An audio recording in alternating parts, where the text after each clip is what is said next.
Monsieur le Président du Turkménistan, Mesdames et Messieurs les chefs d'État et de gouvernement, Monsieur le Président du groupe des pays en développement sans littoral, Monsieur le Secrétaire général des Nations Unies, distingués invités, je voudrais avant tout propos vous transmettre les salutations chaleureuses et fraternelles des pères fondateurs de l'Alliance des États du Sahel, leurs Excellences le capitaine Ibrahim Traoré, président du Faso, chef de l'État, le général d'armée Assimi Goïta, président de la transition, chef de l'État de la République du Mali, président de la Confédération AES, et le général d'armée Abdourahmane Tchani, président de la République du Niger, chef de l'État. Je voudrais ensuite exprimer, au nom des États membres de la Confédération AES, ma profonde gratitude aux autorités turkmènes pour l'accueil bien chaleureux et l'attention particulière dont nous faisons l'objet depuis notre arrivée dans cette belle ville d'Awaza. La Confédération des États du Sahel, entourée de 11 pays voisins et côtiers, couvre environ une superficie de 2 800 000 km² et compte environ 75 millions d'habitants, majoritairement jeunes. Elle est riche de ses terres fertiles, de ses cours d'eau, de ses sources d'énergie et constitue l'un des plus grands réservoirs en ressources minières du monde. Toutefois, les trois États de l'Interland cumulent bien malgré eux une grande partie des défis communs aux pays en développement sans littoral, tels que les coûts élevés des transports et les délais d'acheminement allongés. En dépit de ces difficultés, ils ont été victimes ces dernières années, sous des prétextes politiques fallacieux, de la violation de leur droit à l'accès à la mer et depuis la mer, ce droit pourtant consacré par plusieurs textes, comme la Convention des Nations Unies sur le droit de la mer de 1982, dite Convention de Montego Bay, ainsi que la Convention de 1965 relative au commerce de transit des États sans littoral, nécessite d'être respectée et sa violation mérite une condamnation ferme des Nations Unies. C'est le lieu de remercier la République de Guinée, la République islamique de Mauritanie et la République togolaise pour avoir constamment maintenu leur solidarité avec nos pays en gardant leurs frontières ouvertes. La Confédération AES attend du groupe des PDSL une solidarité agissante, y compris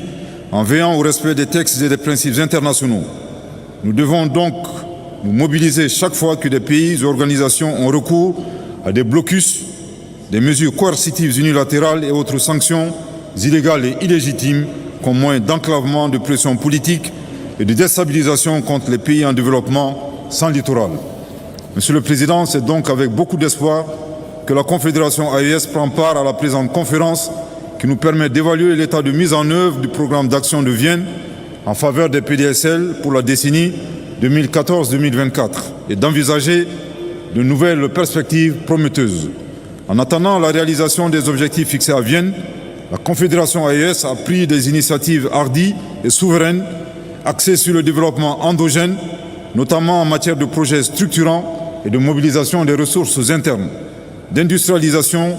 de transformation sur place de leurs produits locaux pour créer de la valeur ajoutée à nos économies. Dans cette optique, nous avons inscrit au cœur de nos priorités nationales et confédérales des politiques d'investissement stratégiques dans différents domaines prioritaires tels que les infrastructures, l'énergie, l'industrialisation et la diversification économique. Pour contribuer à la réalisation des projets confédéraux dans ces domaines prioritaires, il a été créé la Banque confédérale pour l'investissement et le développement. Sur le plan sécuritaire, nos vaillantes forces armées de sécurité combattent avec succès les organisations criminelles et obscurantistes. En témoigne la neutralisation de nombreux éléments, y compris des chefs des groupes armés terroristes, ainsi que la reddition de plusieurs combattants. L'AES dénonce de nouveau les soutiens multiformes apportés à ces groupes terroristes par des sponsors étatiques étrangers. Monsieur le Président, la Confédération AES a foi en un multilatéralisme à visage humain, celui qui fait de la coopération et de la solidarité entre les peuples un moteur de développement véritable. À cet égard, nous devrions redoubler d'efforts pour une mise en œuvre effective des domaines d'action prioritaires du programme d'action des pays en développement sans littoral. Du reste, une attention particulière mérite d'être accordée au PDSL dans tous les processus intergouvernementaux, notamment sur le relatif à la préparation de la Convention cadre des Nations Unies sur la coopération en matière fiscale, en ce qui concerne la réduction des coûts du transport, des frais de transit et la facilitation des échanges commerciaux. Nous sommes convaincus qu'une fois convenue, cette convention aura un impact certain sur la mobilisation des ressources internes en minimisant les évasions et autres fraudes fiscales qui entachent depuis des décennies l'exploitation de nos ressources naturelles par des multinationales. Au nom de cette même solidarité internationale, il importe d'œuvrer à l'atténuation des vulnérabilités des PDSL. Aussi voudrions-nous appeler à la révision des critères de notation et d'évaluation du risque appliqués aux pays les plus vulnérables, afin que d'ici à 2030, les pays en développement à faible revenu bénéficient d'un financement efficace. Il est également important de renforcer la coopération entre les pays de transit et les pays sans littoral pour développer des stratégies intégrées plus pertinentes permettant de mieux s'intégrer dans l'économie mondiale. Monsieur le Président, Mesdames et Messieurs, la Confédération des États du Sahel a une grande confiance en l'avenir et œuvre quotidiennement à transformer les défis du moment en opportunités immenses de développement au profit de son peuple. Notre narratif est que le Sahel reste une terre d'opportunités